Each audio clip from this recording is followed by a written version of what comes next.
Welcome to Influential Entrepreneurs, bringing you interviews with elite business leaders and experts, sharing tips and strategies for elevating your business to the next level. Here's your host, Mike Saunders. Hello and welcome to this episode of Influential Entrepreneurs. This is Mike Saunders, the Authority Positioning Coach. Today we have back with us Jeff Brummett, who's a financial advisor with Greenline Financial Services, and we'll be talking about inflation and Fed rate hikes. Jeff, welcome back to the program. It's good to be back, Mike. Inflation, all of a sudden now my blood pressure is inflated, and rate hikes, same thing here. And it doesn't matter what day, month, year that we're talking about this, that is always either a current factor or a looming factor under the surface. So I think this is such a timely topic, whether we are currently in inflationary times or, coming past it. We know it's going to pop up and then come back down and up and down. So I'm excited to learn about this. So where do you begin your education with your clients and prospects when you talk about inflation and Fed rate hikes? Yeah, so it's a great question. Inflation affects everyone, and it's kind of the silent tax. We live with it. We expected the Federal Reserve as a mandate has inflation built into their responsibility, right? Part of their mandate is to limit inflation to 2%. And everybody, that's great, wonderful, whatever, but it's like a hidden tax. 2% inflation equals your dollar not purchasing 2% of what it purchased last year. So leakage in that you hadn't really calculated. Yeah, that's right. And so it's always a topic that, you got to address particularly really when you look at heading into your fixed income life, where when you're working as a, professional, if you're successful to any degree, as you age through your working life, you make more and more money, right? You get promotions, you get raises, and they help to offset inflation. And hopefully for most people, they, more than outpace inflation. But that changes dramatically once a person, hits that point where they're now looking at retirement, because the income sources that we have are not, there's not going to be promotions involved. I mean, Social Security doesn't promote anyone who's, they might have an increase, but over most of my life, as I looked at, family members and friends who went on Social Security, they complained about the lack of increases that they got. Yeah, right? It's not consistent. Yeah. And even when it's there, a lot of times it has not always equaled what true inflation is for the average consumer. So, yeah, it's a big deal, and you got to address it for sure. I think the other side of things is, isn't it true? And you're the expert, but it's kind of like a seesaw. When you push down on one side, yay, it went down, but then the other side is up. So one of the ways to combat or deal with inflation is those Fed rate hikes. So that there's a correlation there, right? Oh, there absolutely is. I mean, not just a correlation. You couldn't have a stronger correlation, really. And the seesaw really is a great analogy, Mike, because when you look at historic results of the Fed's monetary policy, specifically when it comes to interest rate manipulation, right? What you find is that as interest rates have increased over historical periods of times, it slows economic growth, because interest rates, they have an impact on our ability to borrow money. Mm-hmm. And our entire economy runs, whether we like it or not, runs on credit. I mean, when credit flows freely, economies will grow. When credit flows restrictedly or trickles, economies come to crashing halts, because all of the modern economies are built on the ability to have credit within them. So interest rates, as you increase interest rates, and here's the thing, you talked about the seesaw. So the impact of interest rates it's a two-edged sword. It depends on which side of the sword you're on. For instance, if I'm a saver, right? I love high interest rates because now it gives me a place where I can go and park my money and get a decent rate of return. Yeah. I remember when I was first studying, financial systems, and I didn't get serious about this, as I know we've talked about in other episodes when you've had me on the show, but I really didn't get serious about studying and understanding financial markets until, I was in my mid 40s, and it took a pretty dramatic loss to knock me in the head and get me serious about understanding these things. And so as I studied, I remember one of the very first things that kind of stuck out in my mind. I said, wow, that's interesting. And that is this idea that if you go back to 1981, 82, okay, and this, if people who lived during that area or during that era will remember, we had some pretty high inflation. Right? Still had some pretty high inflation. You could go the Federal Reserve or the federal 10-year Treasury note. You could go, and by the way, this is supposedly the safest place on the planet to park your money, right? In the United States Treasury.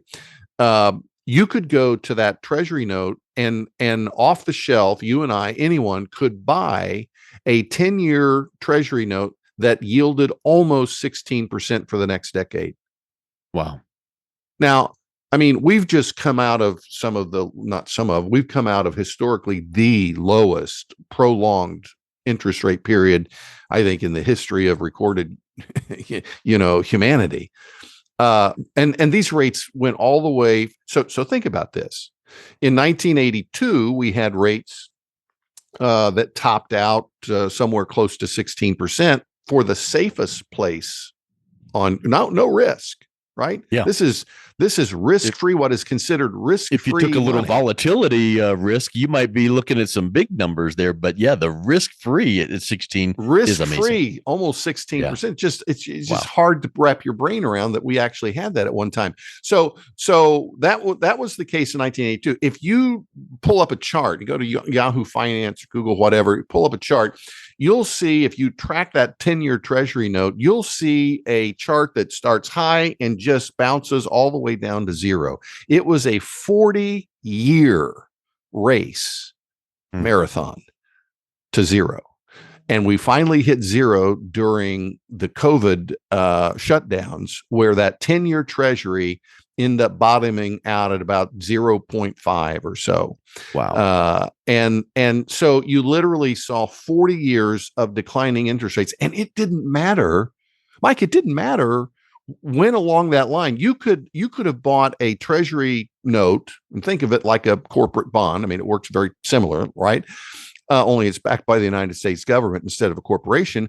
But even the corporate bonds, they're going to follow the risk-free, plumb line, right? Because if I could think about this, if I can get 16% risk-free from the United States government guarantees, why would I want to give Ford Motor Company my money? I mean, it's a great company, but good grief, great companies go out of business all the time. Yep. History's full of them, right? So Ford's got to up the ante a little bit, right? Because they're not risk-free.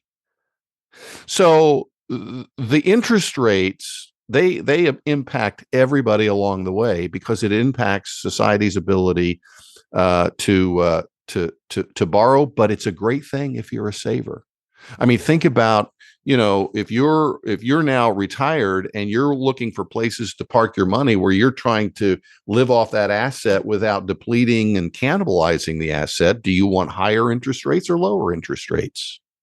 Well, that's an easy question. I want higher interest rates. Mm-hmm. Because the interest rates, the higher the interest rate, the more easy it is for me to live off of the asset without depleting the asset. My so CDs it's great today for return. Savers. These rates, we haven't seen them in a long time. Yeah. They're great for savers, right?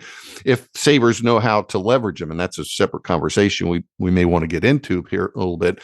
But let's go to the other side of the coin, because your question was, both sides of the coin. How do these higher interest rates affect economies? They are a death knell for stocks and bonds. I mean, if you look historically, when we've seen the Federal Reserve increase interest rates over sustained periods of times, they have inevitably caused both stock markets and bond markets to tremble. And why? Why is that? Because they then know that society will have trouble borrowing, which then doesn't put money into the economy, which then has another trickle down effect. That's right. It's like you're shutting off that spigot, and there's at one time water was gushing out. Now it's not going to be gushing out anymore, and so it's kind of like if you keep blowing up a balloon and you're huffing and puffing and you're putting all kinds of air into that balloon gets bigger. Well, that's the economy getting bigger. When credit goes into the economy, it's like air going into a balloon. But when credit stops going in to the economy, when you stop, you're putting in less air, that balloon doesn't get bigger as much. And at some point, when you close it off and shut it down completely, now you've got an economy that begins to contract. So you see the long-term, over long periods of times, you see these cycles where as interest rates increase, inevitably the end result, recession, sometimes depression, and stocks and bonds are both affected by it. Stocks, because let's just talk about that. So since 2008, our last big long-term crash, right? We saw the stock market from its top in 2007, which was in the month of October, if memory serves me right, all the way to its bottom, which took a little bit of time. Actually, it didn't bottom out until 2009, but we saw that market drop over 50%, well over 50%, and it was the stock market that did that. Right. And so how did we recover? Think about this. You have millions of people out of work, and these people were out of work for many, many years, weren't they? I mean, it's not like, that we still had, in fact, it wasn't until probably 2016, 17, after the Trump administration had taken up position, that the employment reached those pre-2008 levels. So it took the better part of a decade for those jobs to come back. But it didn't take that long for the stock market to come back, did it? How does that work? Right. Confidence how does that, and hope, I guess. Well, I mean, the math, here's the things that a lot of times Wall Street doesn't want us to think about, simple math and logic. But how do you have millions and millions of people without a job? Who fuels the stock market? Well, people do, right? Mm-hmm. There are people out there buying stocks. I've always said, you want to see the stock market crash, just, watch the next time aliens show up and decide they're going to wipe us all out. What's your word? And they've got some kind of laser that zeroes in on DNA and wipe everybody out. Infrastructure is still in place, but your DNA somehow had, some kind of immunity to this weapon. You wake up the next day and you and your immediate family are the only ones on planet Earth. What's your stock worth? Yep. Stocks are bought and sold by people. So if you've got millions and millions of people that don't have incomes, well, who's buying the stock? Well, the answer end up being companies. During the Great Recovery post 2008, and this is well documented today, stock buybacks were the primary tool. And when we talk about buybacks, we're talking about corporations who are buying their stock. It's not people buying the stocks. It's corporations buying the stocks that drove the stock market recovery during the post-2008 recovery. And why were they able to do it? They were able to do it because interest rates fell to historic lows, and virtually they could borrow unlimited amounts of money that we had now, declared in existence through fiat printing. And they were borrowing those funds at record low rates to buy their own stock back and prop up so that their board of directors and CEOs could continue to get these bonuses. That's right. So interest rates impact everything on both sides of the fence. So you got to take them seriously. Yeah. Well, it's very similar to, the seesaw thing. Like when the rates go up, someone's throwing a party and then someone's crying in their, So breakfast. let's talk about the people who are crying today, because they're out there in droves, and most of them are either in the banking industry itself or in the bond industry. And why is that? Well, so let's take them one at a time. So the banking industry, we saw earlier this year in March, first quarter of this year, we saw three huge major banks. And let me tell you, this is how huge they were. Those three banks represented more in terms of collapse and draws against the system than even we had during the banking collapse of 2008. People don't realize that, but it's true. The difference is we bailed those banks out in time, and nobody felt any pain this time. Nobody was allowed to fail, right? And we backstopped all of the creditor or the depositors 100%. But why did that happen in the first place? What was it that caused those banks to fail? Well, it was interest rates going up. Well, how does that negatively impact a bank? Well, banks, they're regulated, and they just can't go out and buy anything in terms of the assets that they hold with regard to reserves, their cash reserves. And so most banks are holding an enormous amount of government treasuries and or maybe corporate rated A-rated bonds. And those and we're talking about billions and billions of dollars of them. And what happened to those rates? Well, we just discussed that. They went to zero. They went to zero during COVID in 2020. And so banks have still got to store deposits that are coming in. And so they're buying these risk-free, products, because they got to have your deposit on hand when you go, and ask for it. So they bought at zero. Long-term, medium-term, short, it didn't matter. Everything was zero in those days, right? Pretty much. And now all of those rates have gone from zero to just here recently, they were as high as 5%. Now they're bouncing around, but the trend has been they're bouncing around as they go up. And the problem with holding bonds is if you bought a bond, let's just take this down to the personal level. Mike, you bought a bond, and let's say you bought it 3 years ago and it was at zero. And now you need to liquidate that bond because something has happened where you needed emergency, you need that cash. So you have to liquidate that bond. And the only way you can liquidate it is to sell it, right? Sell it to somebody. So you come to me and you say, "Hey, Jeff, I've got this great treasury bond. I want to sell it to you." And I say, "Well, what's the yield on it?" And you say, "Well, it's 0.5. And I look at you and I say, "Mike, why would I want to buy your 0.5 bond when I can go out and get 4.5%, 5% from the Treasury itself today on a 10-year note?" I mean, you're out of your mind. The only way I would even consider that is if you discounted the price of that bond to make up for the loss in yield that I'm going to get. And that's exactly what banks had to do. And they had to do it.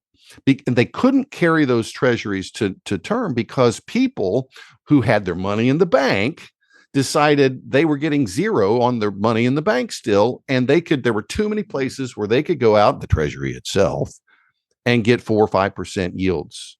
So they took money out of the bank, and that created a liquidity crisis on the banks. And they had to sell those assets that were on their books being held as unrealized losses because they allow them to carry assets in an unrealized category from an accounting standpoint, as long as they carry them to term. I mean, if they had waited 10 years, if they had a 10-year note, they get all their principal back, but they couldn't wait because they had deposits coming out. That outflow of cash created the crisis. So banking is directly impacted in a very negative way when interest rates go up, particularly when they go up over periods of time where there's 2, 3, 4 years of sustained higher interest rates because of liquidity. And it's the same way with corporate bonds, right? So we talked about who are the people crying today. Banks are crying today. They're not very happy about what the Fed is doing, but the bond market is in the same boat for the same reason. The bond market I think is a there's a lot of today. A lot of people would say, "I don't care that the banks are crying. I'm about ready to retire, or I just entered retirement. What can I do to profit during times that are inflationary?" So what do you tell clients or people you're talking to, some of the tips that they can do, because this analysis you've given is the reasons why. But sometimes people sit there and say, great, thanks for the lesson, I appreciate understanding more, but what do I do? Yeah. So the first thing is, I would say, is, don't listen to anything the Federal Reserve is saying, because they never get it right. That's the first thing. In Like fact, a weather person. Yeah, right. It's just like, if they say it's going to rain tomorrow, you better put your umbrella away, because it's not. You can almost guarantee it's not going to rain. I mean, it's the track record's remarkable, really. But to your point, there are strategies out there that are designed to offset these types of periods of time. We call them alternative. For instance, whether it's the banking world and or the bond world with higher interest rates, and we tend to believe that we are probably looking at higher interest rates for longer periods of time than probably what Wall Street wants to see, and that's probably a separate conversation. But I think people are going to be surprised at how long these interest rates are required to remain high, because the Fed also has a responsibility to defend the dollar on the global stage as the reserve currency. We cannot afford to lose the dollar status as a reserve currency. You talk about a disaster. I didn't even want to think about that. So I think they are going to have to defend the dollar with higher interest rates. But what we're looking at for clients are what we call alternative bond strategies, because for 40 years, while interest rates were on their marathon race to zero, you could buy bonds and or treasuries, really, at any time along that, where it was a 3-year period, 5-year period, whatever, along that 40-year period.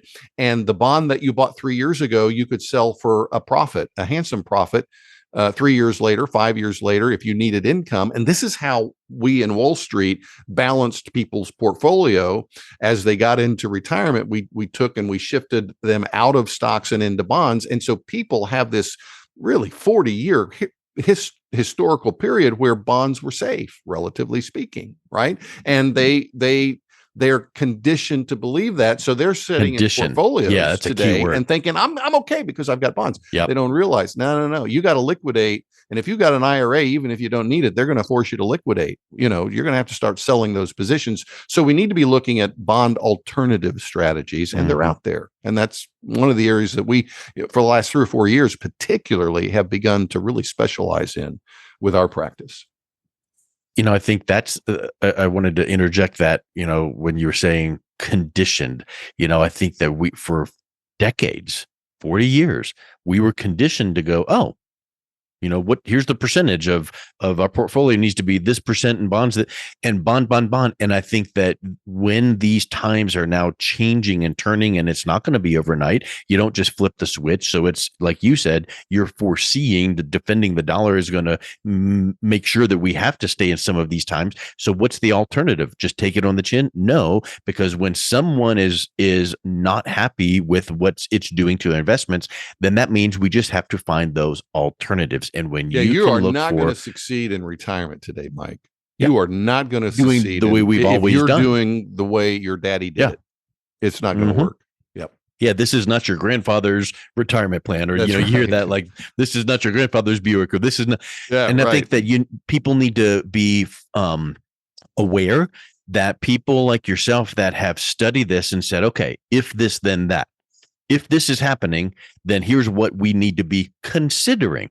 Doesn't mean that we need to jump and go all in on some strange theory, but if we can look at some alternatives that are proven and safe and have a trend of historical safe return and whatnot, that's where we need to be looking at. And I think that the environment we're in, that we've been discussing this conversation here, the environment is not like, oh, just give us 60 days and we're going to be fine. It's a big question mark with a lot of underlining underneath of it, because no one knows. So given that, boy, people just need to say, hey, Jeff, take a look at where I'm at and what are some ideas? And Jeff, I'm sure you're not going to push them and say, do this and you must do it. You're just going to show some options and say, what do you feel best? So what's the best way that people should learn a little bit more about what you do and then also reach out and connect with you? Yeah. So the main thing that we do with our clients is we educate and we help them understand the dynamics that are pushing the system one way or the other.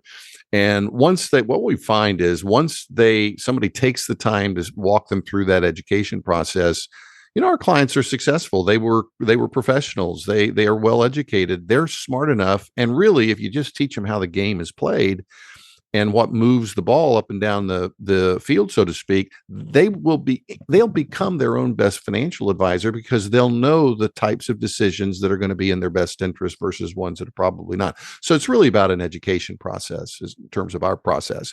And as far as reaching out to us, probably the best place to do that is at our main website, which is greenlinefinancialservices.com. And once you're there, you can get to my calendar. You can get to our radio shows, see the books that I've written, different things. So, but it all starts at greenlinefinancialservices.com. Perfect. Well, Jeff, once again, thank you for the education, the clear understanding of just what's happening beneath the scenes that maybe is not apparent to us. So really enjoyed your conversation today. It's been my pleasure again, Mike. Always enjoy it. Thank you. You've been listening to Influential Entrepreneurs with Mike Saunders. To learn more about the resources mentioned on today's show or listen to past episodes, visit www.influentialentrepreneurssradio.com.